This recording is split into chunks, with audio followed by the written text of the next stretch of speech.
하나님의 각양 은혜를 맡은 선한 청지기 같이 주님이 고린도후서 6장 1절로 10절에서 하신 말씀에서 아무것도 그리스도를 믿는 신자들의 생애에 직접 들어올 수 없고 하나님의 은혜를 통하여 들어오며 그러므로 오직 하나님의 은혜가 그 모든 것들을 받아서 신자들에게 유익하도록 바꾸시며 오직 예수 그리스도 안에서 온전함을 향하여 나아가는 일에 이바지하도록 할 뿐이라는 것을 분명히 알 수 있다. 만일 신자들이 주님께서 그들의 생애를 주관하시도록 허용하고 하나님의 은혜가 지배하기를 허용하기만 한다면 오직 하나님의 은혜가 이 일을 할 것이다. 이와 같이 모든 것을 너희를 위하여 하신다. 고린도후서 4장 15절. 이것은 어떻게 하나님을 사랑하는 자, 곧 그 뜻대로 부르심을 입은 자들에게는 모든 것이 합력하여 선을 이루는가를 보여주고 있다. 로마서 8장 28절. 이것은 참으로 웅대하고 영광스러운 일이다. 이것이 바로 구원이다. 이것은 어떻게 신자들이 항상 우리를 그리스도 안에서 이기게 하실 수 있는가를 보여주신다. 고린도후서 2장 14절. 그러나 이것으로 끝나지 않는다. 주님은 지금 믿는 자들을 구원하실 뿐만 아니라 그들을 사용하여 하나님을 아는 지식을 다른 모든 사람에게 전하도록 하여서 그들 역시 하나님을 믿도록 하시기를 원하신다. 주님이 우리에게 주신 은혜의 선물이 오직 우리들에게만 주신 것이라고 생각해서는 안 될 것이다. 먼저 우리들에게 주신 것은 사실이다. 그러나 먼저 우리에게 주신 것은 우리들로 하여금 구원을 받을 뿐만 아니라 다른 모든 사람들에게 하나님을 아는 지식을 전하도록 하여 그들 역시 구원을 받을 수 있도록 하려는 것이다.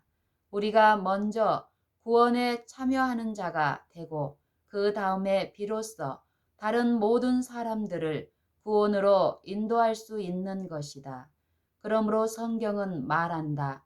각각 은사를 받은 대로 하나님의 각양 은혜를 맡은 선한 청지기 같이 서로 봉사하라. 베드로전서 4장 10절.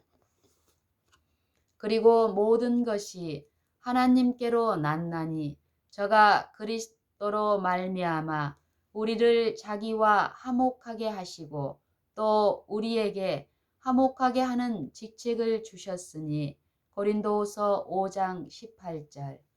이와 같이 하나님의 은혜를 받은 모든 사람은 다 함께 그 은혜를 다른 모든 사람에게 전하는 직분을 받았다.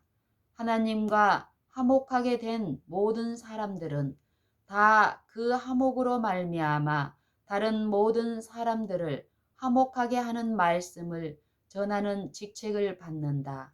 여기에서도 이 같은 권면을 할 수 있다. 우리가 너희를 권하노니 하나님의 은혜를 헛되이 받지 말라. 고린도후서 6장 1절. 우리는 은혜에 참여한 자가 되었는가? 그러면 다른 사람에게 봉사하라. 은혜를 헛되이 받지 말라. 우리는 하나님과 화목하게 되었는가? 그러면 하나님이 우리에게도 화목하게 하는 직책을 주셨다는 것을 알기 바란다. 우리는 이 직분을 헛되이 받았는가? 만일 우리가 하나님의 은혜를 헛되이 받지 않고 오직 은혜가 우리를 주관하도록 허용한다면 주님께서는 모든 일에 하나님의 일꾼으로 자처하도록 하실 것이다. 고린도후서 6장 4절.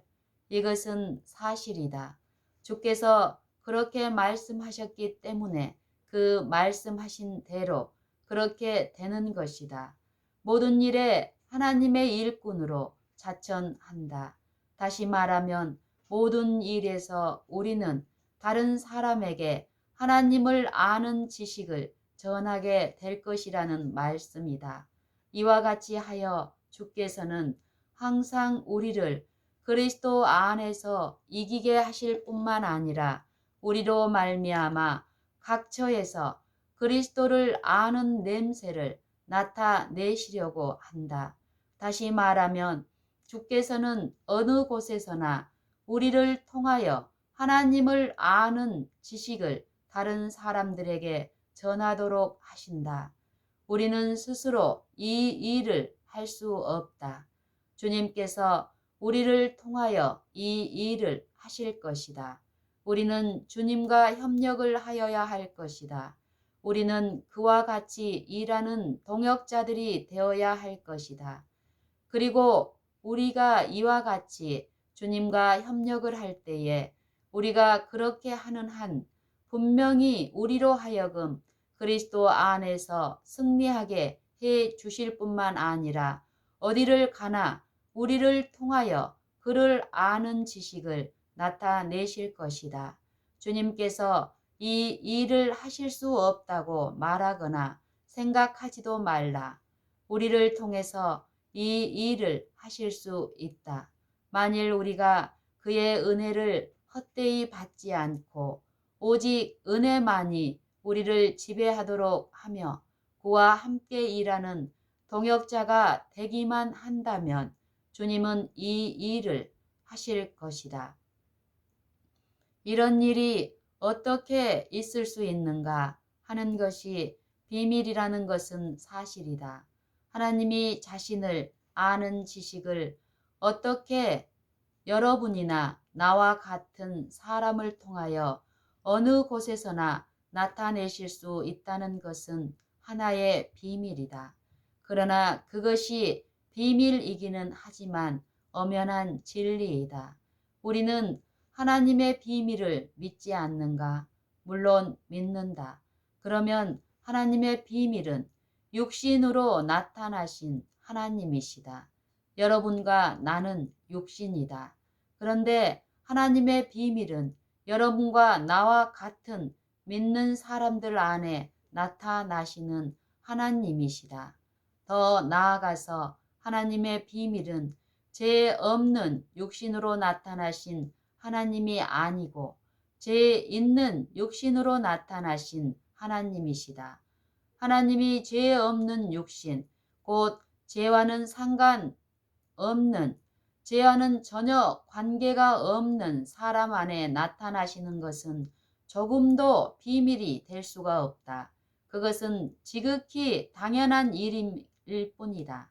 그러나 하나님이 우리와 같이 죄와 죄의 성향을 지닌 육신에 자신을 나타내실 수 있다는 것은 하나의 비밀이다. 그렇다. 그것은 하나님의 비밀이다.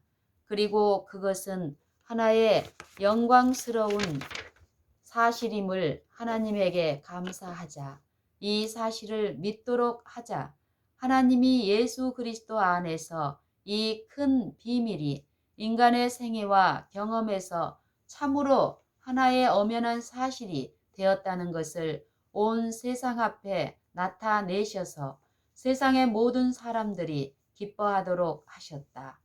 자녀들은 혈육에 함께 속하였음에 그도 또한 한 모양으로 혈육에 함께 속하셨다. 저가 범사에 형제들과 같이 되심이 마땅하도다. 히브리서 2장 14절로 17절. 그러므로 하나님이 죄를 알지도 못하신 자로 우리를 대신하여 죄로 삼으셨으며 무리의 죄악을 그에게 담당시키셨다. 고린도후서 5장 21절, 이사야 53장 6절. 이와 같이 예수 그리스도는 우리의 육신을 쓰고 우리의 성정을 가지고 죄를 지시고 그 자신이 죄가 되셔서 이 세상에 살으시고 모든 점에서 우리와 똑같이 시험을 받으셨지만 하나님이 항상 그로 하여금 하나님 안에서 이기게 하셨고 어디에서나 그를 통해서 하나님을 아는 냄새를 나타내시게 하셨다. 이와 같이 하나님이 육신, 곧 우리의 육신, 죄로 짓눌린 인간의 육신으로 나타나셔서 죄로 삼으신 바 되었으며 우리와 같이 연약하며 시험을 받으셨다. 이와 같이 하나님의 비밀은 믿어 순종케 하려고 모든 나라에 전파되었다. 오, 이것을 믿자. 이것을 믿자. 그리고 이것, 곧 육신, 인간의 육신이 죄에 눌리고 시험과 시련을 받는 육신 속에 나타나신 하나님은 오늘날이나 영원토록 하나님의 비밀이다. 하나님께서는 이 육신으로 신자가 있는 곳에서는 어디에서나 하나님을 아는 지식을 나타내게 하실 것이다. 이것을 믿고 그의 거룩한 이름을 찬양하라. 이것은 셋째 천사의 기별이 전해지는 오늘날에도 믿어 순종케 하도록 모든 나라에 다시 전해져야 할 비밀이다. 이것은 이 시대에 맞춰져야 할 하나님의 비밀이다. 다시 말하면 세상에 전파하는 것을 끝낸다는 의미에서 맞춰져야 할 뿐만 아니라 신자들 안에 이 큰 사업을 완성한다는 의미에서 맞춰져야 한다. 지금은 하나님이 모든 참된 신자들 안에서 신자들이 있는 모든 곳에서 육신으로 나타나야 한다는 의미에서 하나님의 비밀이 맞춰져야 할 때이다. 이것이 참으로 하나님의 계명과 예수 믿음을 지키는 것이다. 담대하라.